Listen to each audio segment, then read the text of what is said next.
Title: Buddhism and Advaita Vedanta. Are they really that different? I sometimes visit a website dedicated to my other passion, Taoism and Tai Chi, called Taobums. One day, I came across a discussion thread asking for suggestions for possible reading material on the matter of non-duality on the forum. With the best intentions in mind, I recommended reading Swami Vivekananda's Vedanta, The Voice of Freedom, and an excellent primer and introduction to Jnana Yoga by our own Dr. Ramakrishna Puli Gandla, suggesting that Advaita Vedanta is a really old school of non-dualism, and the seeker would benefit from studying it /about it. What ensued was really interesting to me. Now, for the benefit of the Medhavis who are not familiar with Taobums, I must describe the site.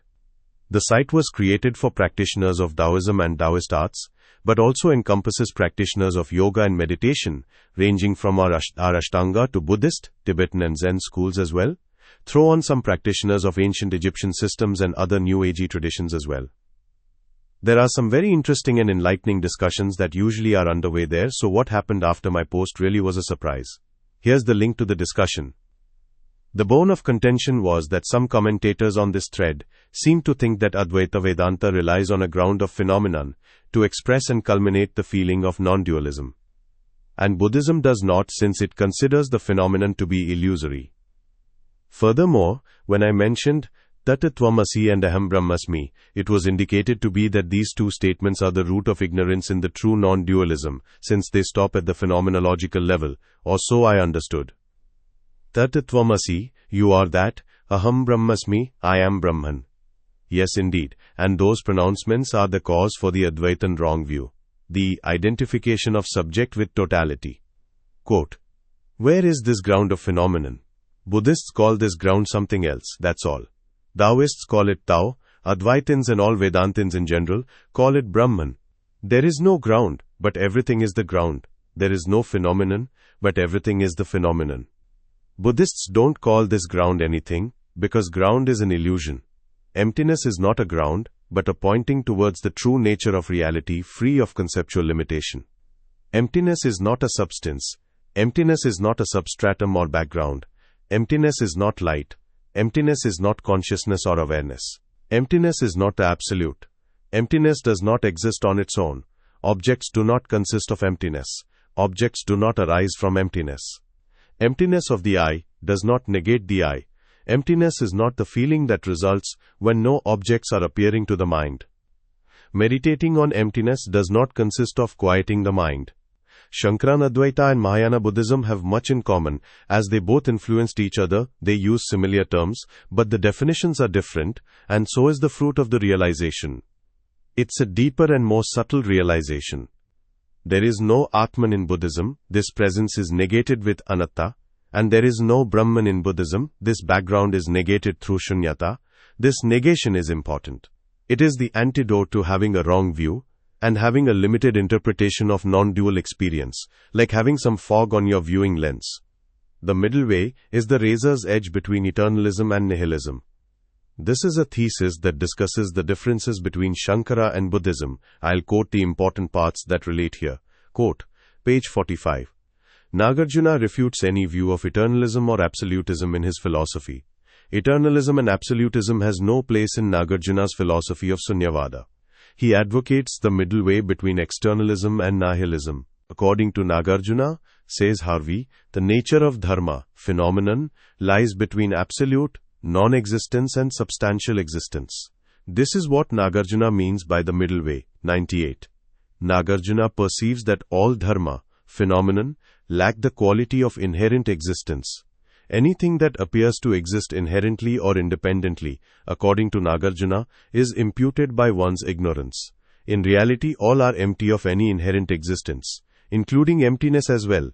Thus, all share the same nature, emptiness. The Heart Sutra says, body is nothing more than emptiness. Emptiness is nothing more than body. The body is exactly empty, and emptiness is exactly body. The other four aspects of human existence, feeling, thought, will and consciousness, are likewise nothing more than emptiness, and emptiness nothing more than they. Nagarjuna equates this emptiness with the principle of dependent arising. He says that things exist only in a relative way and not in an absolute way. For instance, if one posits something as being absolutely long or short, it would have to be long or short by its own nature. Obviously, this is not the case because the description short is relative to long and vice versa. These are relational statements. Each depends on the other for its existence. Nagarjuna argues that all phenomena are devoid of independent, inherent or ultimate existence. Their existence in relationship to, and in reliance upon other phenomena, is never refuted. Since all phenomena, in Nagarjuna's perspective, are empty, some wonder if he is suggesting that emptiness is eternal and independent.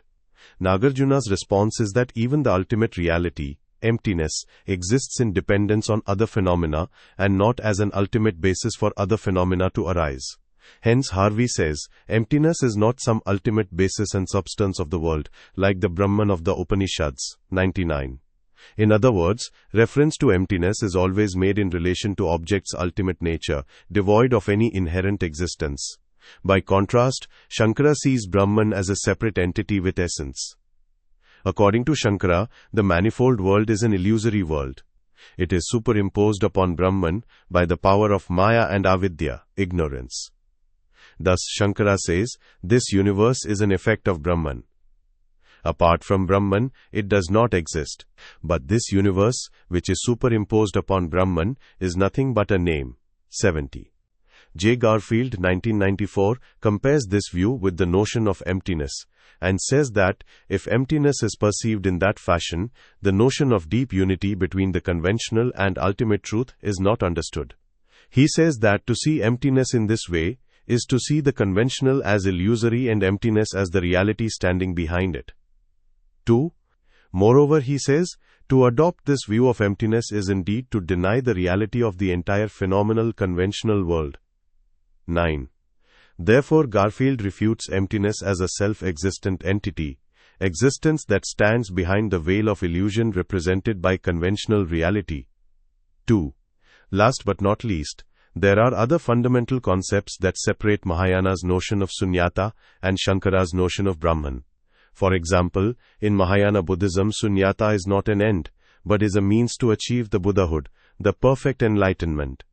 Mahayana believes that the comprehension of sunyata, emptiness, directs one's compassionate action appropriately and effectively, thus leading one to the attainment of Buddhahood. Harvey says, wisdom itself aids compassion in a number of ways. Ultimately, it leads to becoming an omniscient Buddha who can teach and aid beings in countless ways. 121. On the other hand, Shankara asserts that Brahman is not a means, but is an end in itself. According to Shankara, realizing Brahman is man's ultimate goal, the final liberation. He says, realize Brahman and there will be no more returning to this world, the home of all sorrows. 69. Furthermore, Shankara borrowed a lot from Nagarjuna. I know this will ruffle some feathers, so please read this thesis. But what he didn't is what sets Buddhist enlightenment apart from Advaita. It's a deeper and more subtle realization. There is no Atman in Buddhism, this presence is negated with Anatta. And there is no Brahman in Buddhism, this background is negated through Shunyata. This negation is important. It is the antidote to having a wrong view and having a limited interpretation of non-dual experience, like having some fog on your viewing lens. At this point, I introduced Gangpa's excellent essay as a reference. Here's an excellent essay, not written by one of those superstars everyone seems to not see beyond, that discusses the dynamics between Buddha, Siddhartha, and the Upanishads, Vedantic literature.